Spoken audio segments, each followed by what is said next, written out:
Mesdames et messieurs, vous êtes sur Moto TV. Merci de votre fidélité. Voici le sommaire de ce journal. Insécurité dans la partie nord de la ville de Butembo. La société civile du Nord Kivu appelle les autorités à chercher comment renouer des relations de proximité avec la population. Cette structure fustige le mauvais comportement qu'affichent certains militaires face à la population. C'est quoi?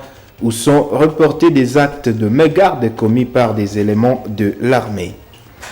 Des déplacés qui entreprennent déjà des activités génératrices de revenus en ville de Butembo invitent d'autres déplacés à entreprendre à leur tour pour subvenir à leurs besoins plutôt que de se livrer à la mendicité qui risque de gêner des personnes de bonne volonté qui les aident. Nous regarderons dans ce journal des activités entreprises par de déplacés en ville de Butembo. Mesdames et messieurs, installez-vous confortablement pour les détails de ces informations et tant d'autres. Voici vos informations en détail, mesdames et messieurs. La société civile du Nord Kivu demande aux autorités militaires et administratives de renouer des relations de proximité avec la population civile pour apaiser la situation sécuritaire qui reste précaire en ville de Butembo, particulièrement dans la partie nord. Ces structures citoyennes déclarent avoir constaté un blocage de la collaboration entre les civils et les militaires, entretenu malencontreusement par des militaires FARDC affectés dans cette partie de par à leur comportement vis-à-vis des habitants de quartier de la zone.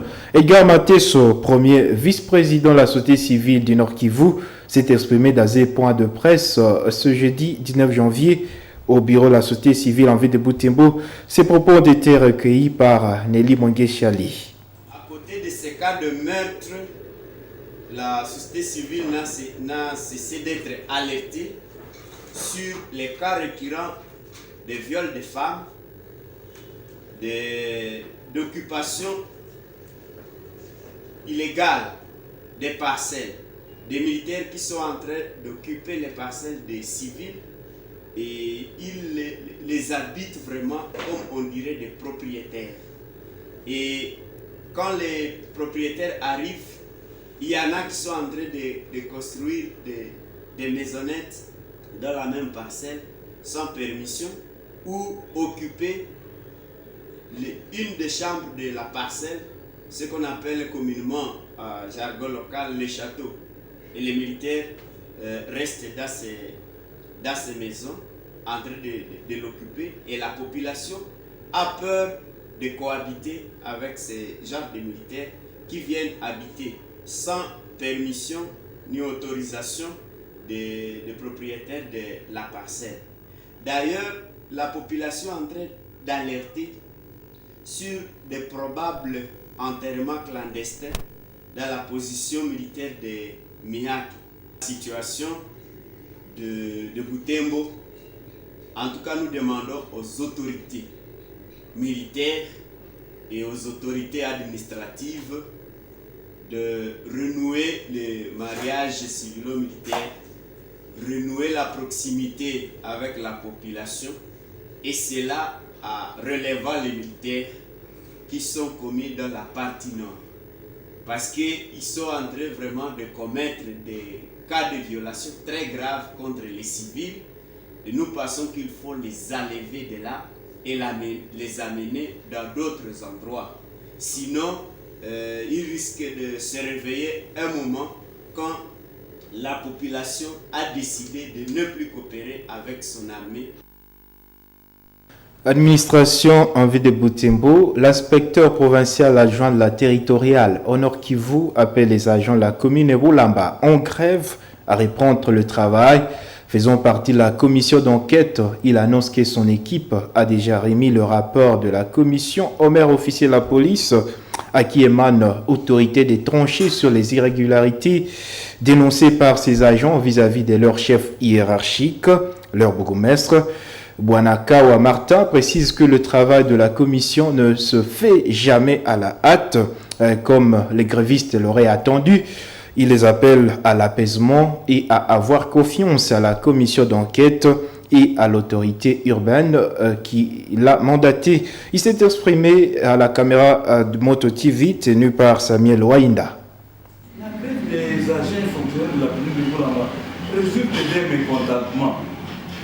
qui provient de la même gestion selon ces agents, pas selon moi, selon eux. Ils sont en train de qualifier le bourgmestre du chef de la malversation financière. Or, nous n'avons pas été envoyés par les agents, nous avons été mandatés pour cette commission par le maire. Maintenant, nous remettons à lui, et le rapport, c'est à lui d'exploiter et de décider. Maintenant que nous informons les agents que maintenant nous sommes arrivés au bout, nous venons de terminer nos enquêtes et nos investigations. Puisque selon les agents, il fallait seulement faire un travail peut-être de 48 heures et déposer le rapport. Mais nous avons vu qu'il a fallu que nous puissions commencer d'abord par voir qui commande les imprimés des valeurs. Et ces imprimés sont remis entre les mains des mandataires appelés, autrement dit, c'est CBA, contrôleur budgétaire affecté, et lui remet à son tour ses imprimés à la codification auprès de l'ordinateur délégué.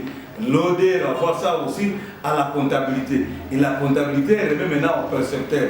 Il a fallu que nous puissions voir chaque percepteur et les stocks qu'il détient et les stocks écoulés. Il a fallu que nous puissions aller à l'état civil pour voir les recettes encaissées. Et il a versé ça chez qui? Et l'utilisation. Et les affaires, les recettes courantes et ordinaires, voir aussi si ces recettes ont été canalisées à bonne et due forme ou pas, conformément au texte qui registre les recettes et les dépenses. Toujours pas d'engouement au marché de Kitoulou, 3 mois après sa réhabilitation et son ouverture aux activités d'échange. Les étalages sont quasi inoccupés. Seuls certains vendeurs de produits vivriers occupent une portion du marché. La grande partie est transformée à un pâturage où les enfants arrivent pour paître leurs bêtes domestiques. Des occupants de quelques étalages rencontrés dans ce marché fustigent la non-implication des autorités locales dans la mobilisation pour donner cours normal au marché de Kitoulou. Suivant ce reportage réalisé par Gérard Mourefou. Voici l'installation du marché de Kitoulou. Depuis son installation, l'engouement est toujours incertain. La situation est telle que vous l'observez. 3 mois après le lancement des activités commerciales dans ce marché, les étalages restent vides.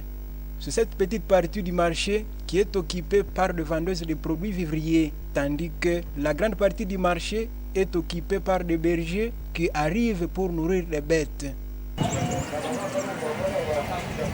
Cette femme est propriétaire de ce dépôt de farine de manioc. Elle dit ne pas comprendre comment les autorités étatiques locales ne parviennent pas à valoriser un marché comme celui de Kitoulou. Hatujui kama watu hawafike juu ya nini. Mesi tuko nawaza tu akose letanje washatu achilie. Juu soko walikuwa kanasema seme watu wa matungulu wanaweza leta gari banakuwa nashukishia matungulu huku, banashukishia kwa hiki kiangare hapa. Kisha bakurangura banakuwa na kia ranguria hapa ile matungulu kwanza hayo peke gari moja ya matungulu tu, magari za matungulu zingikuwa na kia pakulia hapa, kisha watu banatoka kule muvile banakuwa na kia kamata matungulu hapa, kisha banapeleka muzengine masoko ile ngitusaidie. Kwenye walisemaka banalasia sasa kusema hii itakuwa soko, hakuna hata mtu mmoja mwenye kishafika mwa hii soko, hakuna hata gari hata moja yenye tulishakaona. Serge Kisando et Dieu merci. Tous vendeurs rencontrés au marché de Kitoulou appellent toutes les personnes qui marchandent dans les rues à les rejoindre au marché de Kitoulou. Selon eux, les étalages nouvellement construits commencent déjà à se détériorer parce qu'inoccupés. Message yangu wetu inapasha pana ni venye basajenga makahala bloquer installer ma place wasipoteze ma place yabo juu wale wasaka jenga venye weke installer wasakacha wengine habakui kuko wengine venye viko bezwe na ma place wanapenda weke installer. Sasa wanakutaka soko na yala makahala wanakosa kama wata installer wapi. Seloni mimi naona watu wenye wasemaka watapia anjisha soko kwa makasi. Wale watu wa makasi washakatalia makasi. Sasa tunakosa kama soko itaanjewa na banani na nyao ndio wanapaswa anja soko. Que les autorités de la commune Moussoussa avaient procédé aux cérémonies de réouverture du marché de Kitoulou.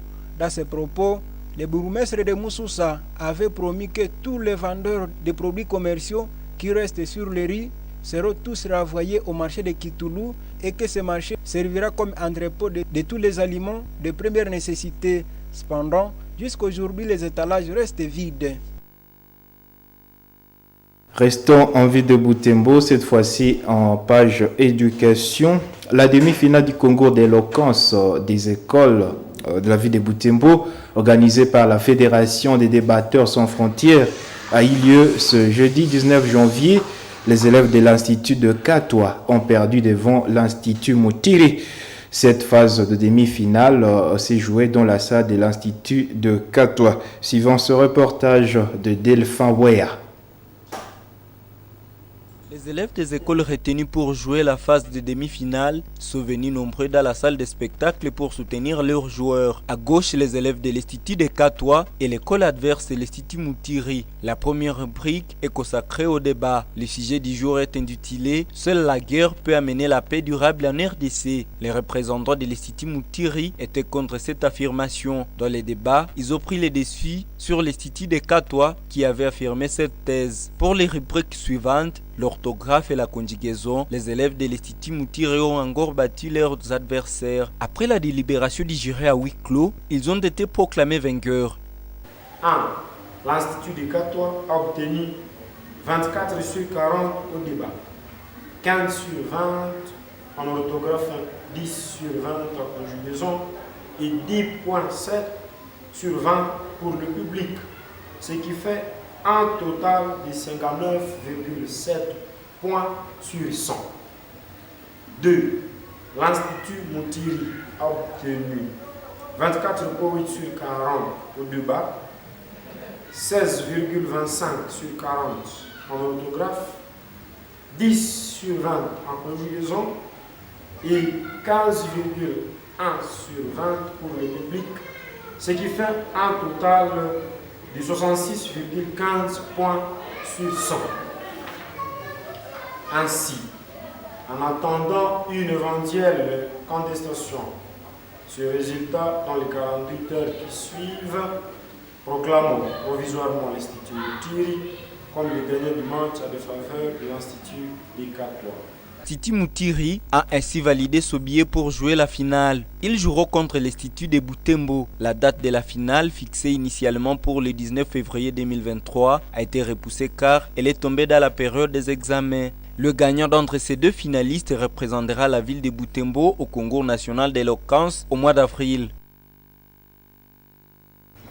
Chers téléspectateurs, rendons-nous à province de l'Ituri où les membres du Conseil provincial de sécurité se sont réunis le mercredi 18 janvier avec une participation de plusieurs structures.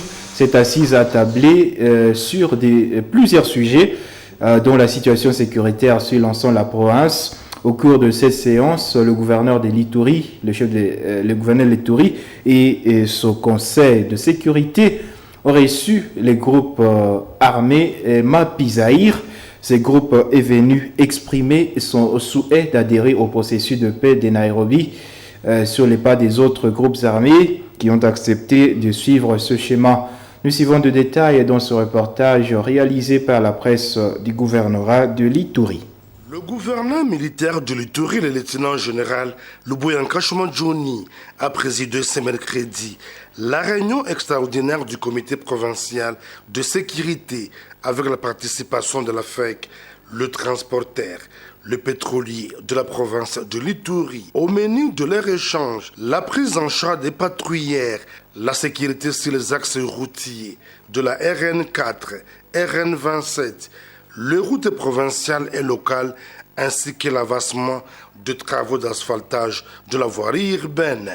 Un autre moment fort, c'est la présence des représentants de MAPI, mouvement d'autodéfense populaire de l'Ituri, devant les membres du comité provincial de sécurité. Le porte-parole de MAPI, Batu Benjamin, dit avoir écouté la voix de la raison, celle du dialogue, de réconciliation du peuple iturien, et s'est dit être prêt d'adhérer au processus de paix de Nairobi, initié par le chef de l'État, Félix Antoine Tshisekedi Tshilombo, exécuté fidèlement en Ituri par le lieutenant-général Luboyanka Johnny. Au regard de la volonté manifeste de MAPI d'adhérer au processus de PDDRCS, une nouvelle ère qui s'ouvre à l'horizon où les violences, les tensions communautaires, le représailles ainsi que les provocations entre les groupes armés laissent désormais place à l'éducation sur la paix, notamment la réconciliation, l'écoute de l'autre par le dialogue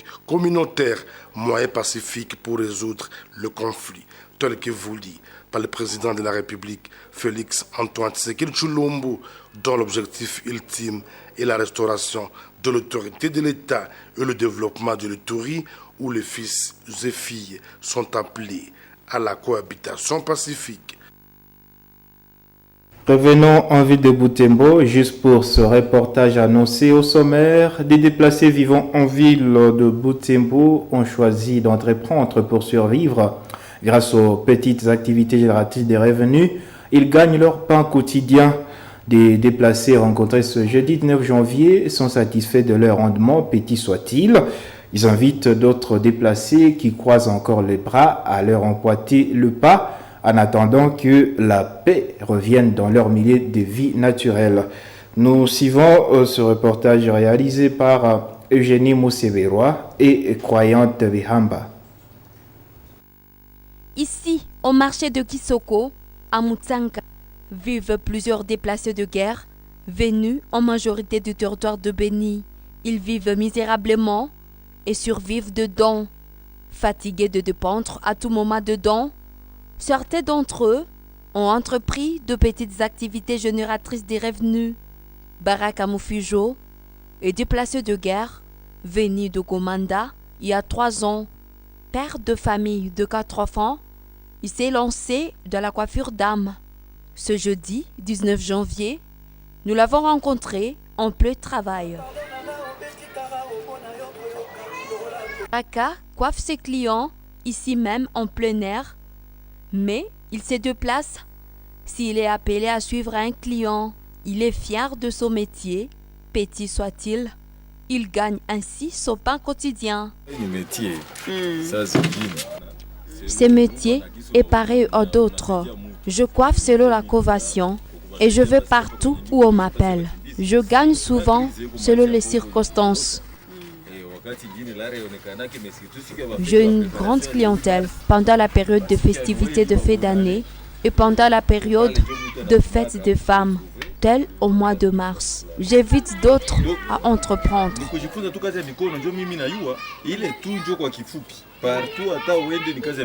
Kavira, cette mère déplacée, était venue de Makumo. Elle fait le commerce de canne à sucre chaque jour pour subvenir aux besoins primaires de son ménage. Elle appelle ses semblables à aimer le travail car il procure le bonheur. Ce commerce m'aide à subvenir à mes besoins. Je peux acheter facilement les médicaments et je trouve quoi mettre sous la dent grâce à ce petit commerce. J'invite mes semblables à entreprendre. Ça serait qu'à lui bricole de casseroles et de bidons troués. Par ces bricolages, il gagne de quoi survivre.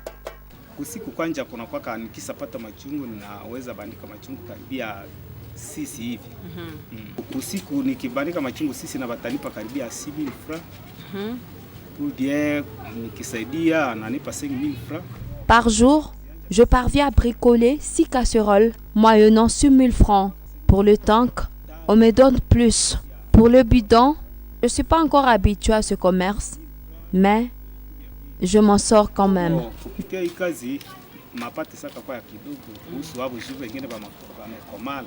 Kavira Vakevaivira fabrique du savon liquide pour le bain, le lavage de mains et des habits. La vente de ce savon lui procure du bénéfice nécessaire pour sa survie.